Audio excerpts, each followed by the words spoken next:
outside of autism, the holidays can be an overwhelming time. So just be kind to everybody who you're around, and be kind to the people that come into your home or the people whose home you go to.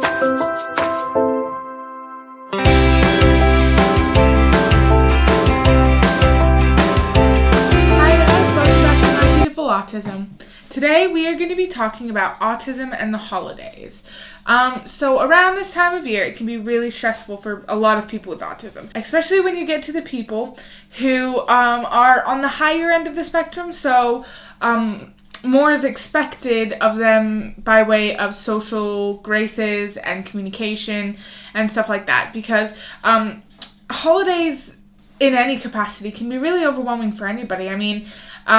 Basically families get together and you talk and you dance, and that sounds fun to neurotypical people, but for somebody with autism, it can basically be an entire day of sensory overload. No matter how excited you are about the situation, it can be an entire day of sensory overload that just leads to basically a painful meltdown. I have 5 tips for you guys. So my 5 tips are, the first one is going to be, do what makes you comfortable. I don't care if that means stimming. I don't care if that means going and finding a safe place for you to just hang out for a few minutes. But definitely do what makes you comfortable. No matter who it is, nobody is worth a meltdown.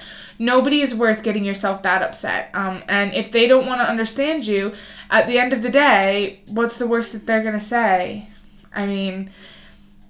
That they don't like you sitting there flapping your hands a little bit. It doesn't affect them in any way. My second tip is going to be to take some sort of fidget or some sort of comfort item with you if you can. So that might mean that you take a small fidget. That might mean that you take a taggy blanket or something. It depends on what you like. Maybe your phone is something that you can use. So make sure your phone's charged so you can play games on it to distract yourself. Or you've got a small fidget. Or you've got the right jacket on or the right shoes on that make you feel really comfortable. Just do whatever you need to do to feel as comfortable as you can in this situation. Tip number 3. Tip number 3 is noise-canceling headphones. And obviously this is only for people who are noise sensitive, but taking a pair of noise-canceling headphones and explaining to people that they can still talk to you. Explaining to people, let people try them on maybe if you can do that. Let them see that you can still hear the talking, it just cuts out the background noise. That's such a huge help for me, at least, would be to cut out that background noise and to make sure that I can hear what people are saying and understand what they're saying without the added need for me to stim my way to being able to focus. Number 4. So my 4th tip is going to be, just don't stress yourself out. You have your boundaries. You know what your boundaries are. If you're starting to feel upset, don't push yourself 10 minutes longer. Don't push yourself to stay. If you can get out of the situation, get out. And if you can't, find a way to cope. Find a way to go to another room, even if you have to escape to the bathroom for 10 minutes. At the end of the day, who really cares? Just do what you need to do, and don't let anybody push you to your limits. If you need to stand up for yourself and say, no, I don't want to be touched right now, stand up for yourself and say it. If you need to say, no, I can't do that right now, then say it. If you don't want to do something, or if you can't do something, just make sure that you advocate for yourself as best as you can. Oh, my top tip for you guys is to try and enjoy it as much as you can.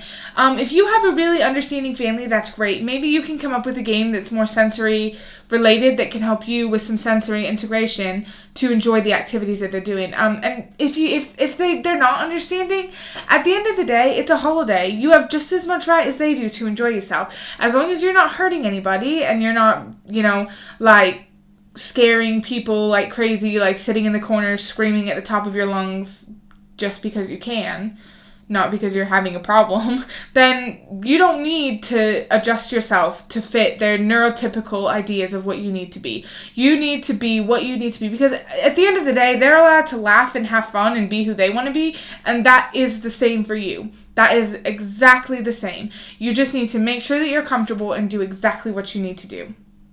Right, guys, those are my top 5 tips for autism in the holidays.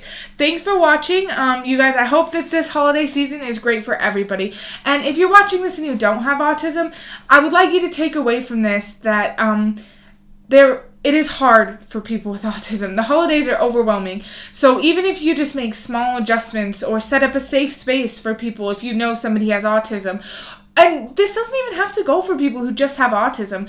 I mean, outside of autism, the holidays can be an overwhelming time. So just be kind to everybody who you're around, and be kind to the people that come into your home or the people whose home you go to, and try and make it a good experience for everybody, not just yourself, not just your friends, not just your small group. Try and include everybody.